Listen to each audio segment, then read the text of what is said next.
નમસ્કાર મિત્રો. મિત્રો, તમારી માથે કરજો વધી જ રહ્યો છે, આપનો કરજો ઉતરતો જ નથી. તો આ અમાસના દિવસથી આ પ્રયોગ અવશ્ય કરજો. આપને આ પ્રયોગ કરવાથી મહાલક્ષ્મીની કૃપા અવશ્ય થશે. આપને શું કરવાનું છે? અમાસના દિવસે સાંજના સમયમાં 4 વાટવાળો આપને સૌથી પહેલા મહાલક્ષ્મીની સામે દીવો કરવાનો છે.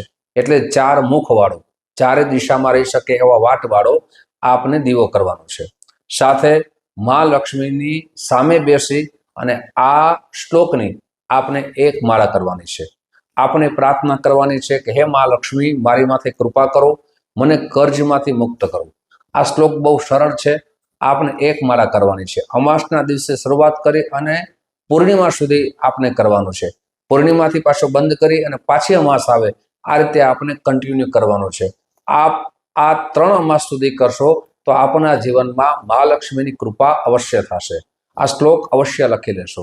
મહાલક્ષ્મી ચ વિદ્મહે વિષ્ણુ પત્ની ચ ધીમહિ તન્નો લક્ષ્મી પ્રચોદયાત.